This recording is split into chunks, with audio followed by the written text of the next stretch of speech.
Tu crois comprendre l'amour. Tu crois savoir ce que c'est. Une émotion, une alchimie, un hasard presque magique.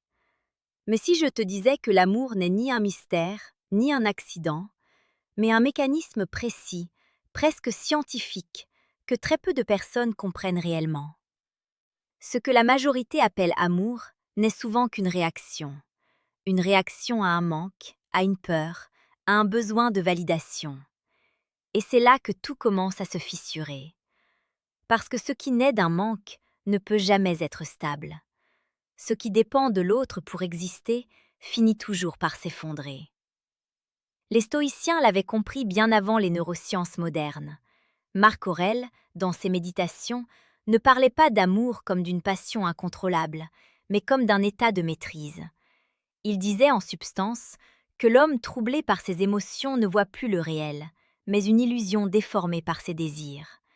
Et c'est exactement ce que la science confirme aujourd'hui. Lorsque tu es attiré par quelqu'un, ton cerveau libère de la dopamine, une substance liée au plaisir, à l'anticipation, à la récompense.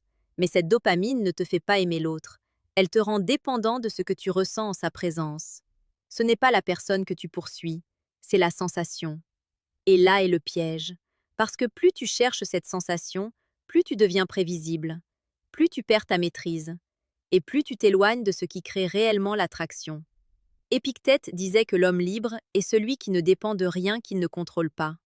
Pourtant, en amour, la plupart des gens font exactement l'inverse. Ils confient leur paix intérieure à quelqu'un d'autre. Ils attendent un message pour se sentir bien, un regard pour se sentir exister, une réponse pour se sentir important. Et sans s'en rendre compte, ils abandonnent leur pouvoir. L'amour, le vrai, ne naît pas dans le besoin. Il naît dans la stabilité, dans la capacité à être bien, même en l'absence de l'autre. Parce que c'est cette autonomie émotionnelle qui crée une tension invisible, une force silencieuse que les autres ressentent sans pouvoir l'expliquer. Imagine deux personnes. La première cherche constamment à plaire. Elle ajuste ses mots, son comportement, son attitude. Elle observe, analyse, doute. Elle veut être aimée, et cela se voit. Chaque geste est chargé d'intention. Chaque silence devient une inquiétude. La seconde, elle, est calme, présente. Elle ne cherche pas à impressionner. Elle ne court pas après l'attention. Elle existe simplement, pleinement. Elle parle quand elle a quelque chose à dire, se retire quand elle en ressent le besoin, et ne s'excuse pas d'être elle-même. Devine laquelle attire le plus. La science parle de valeur perçue. Les stoïciens, eux, parlaient de dignité intérieure. Mais au fond, c'est la même chose. Ce que tu dégages dépend de la relation que tu entretiens avec toi-même. Sénèque expliquait que celui qui se suffit à lui-même devient naturellement désirable, car il n'a rien à prouver. Il n'est pas dans la quête, il est dans l'être. Et c'est là que le secret commence à se révéler. L'amour n'est pas quelque chose que tu poursuis, c'est quelque chose que tu attires par ton état intérieur. Mais attention, cela ne veut pas dire devenir froid, distant ou indifférent. C'est une erreur que beaucoup font. Ils confondent détachement et désintérêt. Le stoïcisme ne t'enseigne pas à ne rien ressentir. Il t'enseigne à ne pas être dominé par ce que tu ressens. Tu peux apprécier quelqu'un sans en dépendre. Tu peux désirer sans t'accrocher. Tu peux aimer sans te perdre. Et c'est précisément cette posture qui change tout, parce qu'elle crée un paradoxe puissant. Tu es présent, mais pas envahissant. Intéressé, mais pas dépendant. Ouvert, mais pas vulnérable au point de te briser au moindre rejet. Et dans ce paradoxe, naît l'attraction. Les études en psychologie comportementale montrent que les individus perçus comme émotionnellement stables et autonomes sont naturellement plus attirants. Non pas parce qu'ils font plus d'efforts, mais parce qu'ils en font moins, de manière plus juste. Ils ne cherchent pas à contrôler l'image qu'ils renvoient. Ils maîtrisent simplement leur état intérieur. Et cette maîtrise se ressent. Elle se voit dans le regard, dans le silence, dans la façon de répondre sans précipitation, dans la capacité à ne pas combler chaque vide par des mots inutiles. Marc Aurèle écrivait que la force d'un homme réside dans sa capacité à rester droit, même lorsque tout autour de lui cherche à le faire plier. En amour, cette force devient magnétique. Parce que la plupart des gens plient, ils s'adaptent trop vite, donnent trop tôt, s'investissent sans retenue, et finissent par perdre ce qui les rendait uniques. Mais celui qui reste centré devient rare. Et dans un monde où tout est rapide, accessible, instantané, la rareté devient précieuse. C'est là que la science rejoint la sagesse ancienne. Le cerveau humain valorise ce qui est difficile à obtenir. Non par cruauté, mais par mécanisme. Ce qui demande de l'effort est perçu comme ayant plus de valeur, et ce qui est trop disponible devient invisible. Cela ne signifie pas jouer un rôle ou manipuler. Cela signifie respecter ton propre rythme. Ne pas te donner entièrement dès le début. Laisser de l'espace, du mystère, de la respiration. Parce que l'attraction ne se construit pas dans la saturation, mais dans la tension. Une tension subtile, presque imperceptible, entre présence et absence, entre proximité et distance, entre intérêt et maîtrise.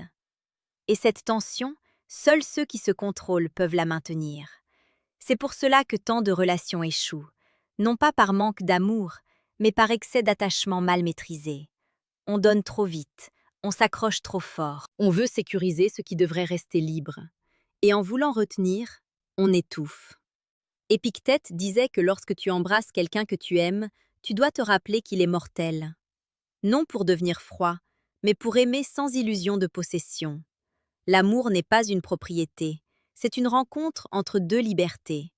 Et lorsque tu comprends cela, tout change. Tu ne cherches plus à contrôler l'autre, tu te concentres sur toi, sur ton calme, ta clarté, ta présence. Et paradoxalement, c'est là que l'autre commence à te percevoir différemment. Parce que tu n'es plus comme les autres. Tu ne cours pas, tu n'insistes pas, tu n'as pas besoin de convaincre. Tu es, et cela suffit. Mais il y a une vérité que peu de gens sont prêts à accepter, et pourtant, elle change absolument tout. L'amour que tu reçois est presque toujours le reflet direct de la manière dont tu te traites toi-même. Pas de ce que tu dis, pas de ce que tu montres, mais de ce que tu tolères intérieurement. Tu peux essayer d'être parfait, attentionné, présent, drôle, intéressant. Si au fond de toi tu doutes de ta propre valeur, cela se ressentira. Subtilement, invisiblement, mais profondément. La science appelle cela la cohérence interne. Ton cerveau, ton langage corporel, ton ton de voix, tes micro-expressions, tout doit être aligné. Et lorsque ce n'est pas le cas, l'autre le perçoit, sans même savoir pourquoi. C'est pour cela que certaines personnes, sans effort apparent, dégagent quelque chose de puissant, et que d'autres, malgré tous leurs efforts, semblent toujours en décalage. Sénèque expliquait que l'homme qui cherche l'approbation des autres se condamne à l'instabilité, parce qu'il place son centre à l'extérieur de lui-même. Et c'est exactement ce qui se passe en amour. Tu attends une validation, une réponse, une preuve, et chaque attente devient une dépendance, puis une peur, puis une tension. Et cette tension détruit l'équilibre. Regarde bien autour de toi. Les relations les plus intenses ne sont pas toujours les plus saines. Elles sont souvent faites de hauts et de bas, d'incertitudes, de manques, de doutes. Ce que beaucoup prennent pour de la passion est en réalité une instabilité émotionnelle. Le cerveau adore ça, parce que l'imprévisibilité stimule encore plus la dopamine. Mais ce n'est pas de l'amour. C'est une forme d'addiction. Et plus tu restes dans cette dynamique, plus tu confonds chaos et connexion. Marc Aurèle aurait dit que ce qui te trouble n'est pas la situation, mais le jugement que tu y attaches. En amour, ce jugement est souvent faussé. Tu interprètes un silence comme un rejet, un retard comme un désintérêt, une distance comme une perte, alors que parfois, il n'y a rien. Mais ton esprit, lui, comble les vides. Et c'est là que le stoïcisme devient une arme redoutable. Il t'apprend à suspendre ton interprétation, à observer sans réagir immédiatement, à laisser passer l'émotion sans t'y identifier. Imagine que tu reçoives un message froid. Avant, tu aurais réagi, tu aurais cherché à comprendre, à corriger, à compenser. Maintenant, tu observes. Tu ressens une légère tension, une envie de répondre vite, de rétablir quelque chose. Mais tu ne bouges pas, tu laisses passer. Et dans ce simple espace, tu reprends le contrôle. Épictète disait que ce qui dépend de toi, ce n'est pas ce qui arrive, mais la manière dont tu y réponds. Et en amour, cette réponse fait toute la différence. Parce que la plupart réagissent, très peu choisissent. Celui qui choisit devient imprévisible, et cette imprévisibilité calme, maîtrisée, attire. Pas comme un jeu, mais comme une présence solide, difficile à perturber. Et plus tu deviens difficile à perturber, plus tu deviens difficile à oublier. C'est là que la science et la philosophie se rencontrent encore une fois. Les études montrent que les individus qui régulent leurs émotions créent des interactions plus marquantes, parce qu'ils ne sont pas emportés par le flux. Ils restent stables pendant que l'autre fluctue. Et cette stabilité devient un point d'ancrage, un repère, quelque chose de rare. Mais attention, ce chemin demande du travail, parce que ton esprit n'est pas naturellement calme, il est conditionné par tes expériences passées, par tes blessures, par tes attentes. Tu ne réagis pas à la personne en face de toi, tu réagis à ton histoire. Et tant que tu ne prends pas conscience de cela, tu répéteras les mêmes schémas, encore et encore. Sénèque disait que nous souffrons plus souvent dans notre imagination que dans la réalité. Et en amour, c'est une vérité brutale. Combien de fois as-tu imaginé un rejet qui n'existait pas? Combien de fois as-tu surinterprété un détail? Combien de fois as-tu saboté une connexion simplement parce que tu n'étais pas en paix avec toi-même? Le problème n'est pas l'autre. Le problème, c'est le bruit intérieur. Et ce bruit doit être maîtrisé. Pas supprimé, maîtrisé. C'est toute la nuance. Parce que le stoïcisme ne te transforme pas en pierre, il te transforme en pilier. Tu ressens toujours, mais tu ne te perds plus. Tu observes, tu comprends, tu choisis. Et petit à petit, quelque chose change. Tu deviens plus lent dans tes réactions, plus précis dans tes mots, plus stable dans tes émotions. Et cette lenteur, dans un monde rapide, devient une force. Tu n'es plus dans l'urgence de plaire, tu es dans la clarté d'être. Et c'est là que l'attraction devient naturelle, sans effort, sans stratégie, sans masque. Mais il y a encore un niveau plus profond, un niveau que très peu atteignent, parce qu'il demande une honnêteté totale envers soi-même.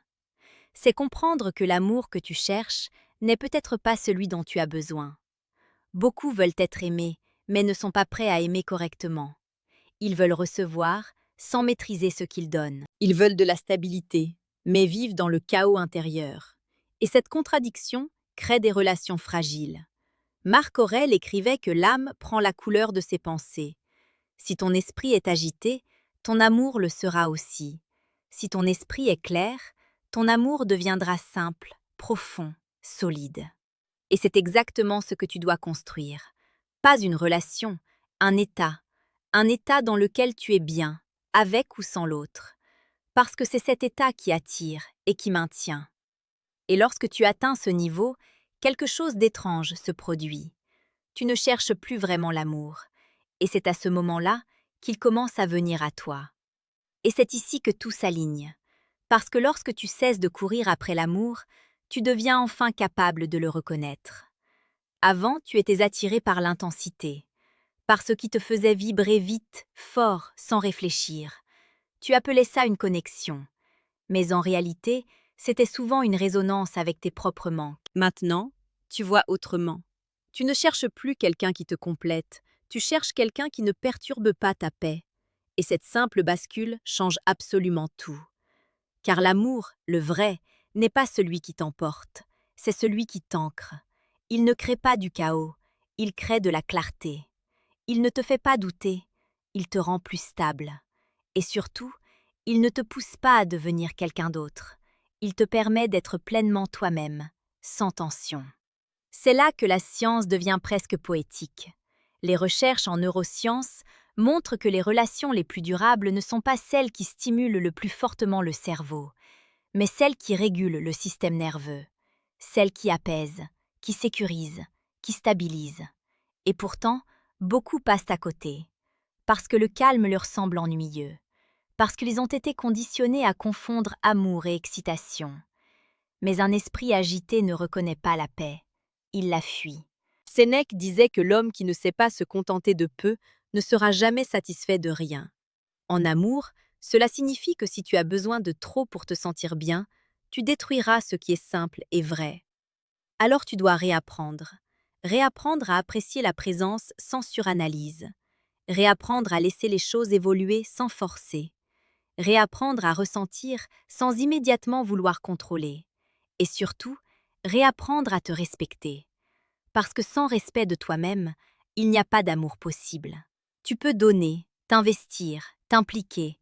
Si tu t'oublies, tu finiras toujours par te perdre. Et quelqu'un qui se perd devient invisible.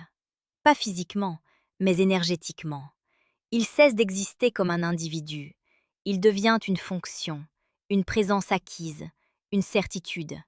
Et ce qui est acquis perd de sa valeur. C'est une vérité dure, mais essentielle. Le stoïcisme ne te protège pas de cette réalité. Il t'y prépare. Il t'apprend à rester entier. À ne jamais te diluer dans une relation. À aimer sans te dissoudre. Marc Aurèle écrivait que rien n'a de pouvoir sur toi si tu ne lui en donnes pas. En amour, cela signifie que personne ne peut te déséquilibrer si tu restes centré. Et ce centrage est ton plus grand avantage, parce qu'il te permet de donner sans attendre, d'apprécier sans dépendre, de t'engager sans te trahir. Et c'est exactement ce qui rend une relation forte. Pas l'intensité, pas la passion aveugle, mais la lucidité tranquille. Cette capacité à voir l'autre tel qu'il est, sans illusion, et à choisir malgré tout de rester. Pas par besoin, mais par volonté. Et c'est là que l'amour devient puissant, parce qu'il n'est plus subi, il est choisi, chaque jour, encore et encore. Mais pour atteindre ce niveau, tu dois faire quelque chose que peu de gens font réellement.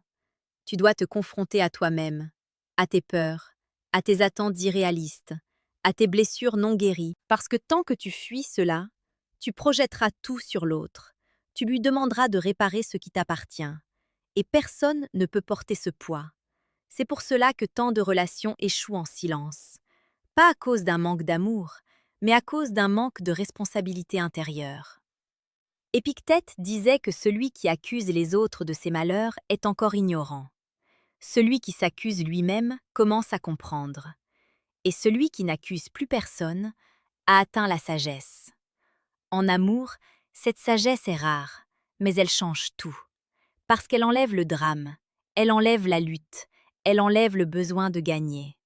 Et elle laisse place à quelque chose de beaucoup plus fort. La paix. Une paix partagée, une présence calme, un lien qui ne crie pas, mais qui dure. Et c'est précisément là que se trouve le véritable secret que la science commence à comprendre et que les stoïciens avaient déjà saisi depuis des siècles. L'amour n'est pas une émotion, c'est une discipline, une manière d'être, une façon de se tenir dans le monde, avec droiture, clarté et maîtrise. Et ceux qui maîtrisent cela ne séduisent pas par des mots, ils séduisent par ce qu'ils sont. Petite parenthèse, les amis, j'ai créé un manuel complet sur la séduction stoïque. Il t'apprend comment parler avec maîtrise pour créer une vraie attraction. Le lien est en première ligne de la description. Cette pub sera une seule fois dans toute la vidéo et surtout à presque à la fin de la vidéo. On continue. Si tu es encore là, c'est que quelque chose en toi a reconnu cette vérité. Peut-être inconsciemment, peut-être parce que tu as déjà vécu des relations qui t'ont vidé au lieu de te construire. Alors prends un instant, pas pour chercher quelqu'un, mais pour te retrouver, parce que tout commence là. Et si ce type de réflexion résonne en toi, abonne-toi. Pas pour moi, mais pour continuer à nourrir cet état d'esprit qui te rendra différent, plus lucide, plus solide. Rappelle-toi toujours de ceci. Tu n'attires pas ce que tu veux, tu attires ce que tu es. Alors deviens quelqu'un de stable, et tu attireras la stabilité. Deviens quelqu'un de clair, et tu attireras la clarté. Deviens quelqu'un de maître de lui-même, et tu n'auras plus jamais besoin de courir après qui que ce soit. Parce que ce qui est fait pour rester, restera. Et ce qui part n'était jamais à toi. Et dans cette compréhension, il n'y a plus de peur, seulement de la maîtrise, et une liberté que très peu expérimentent réellement.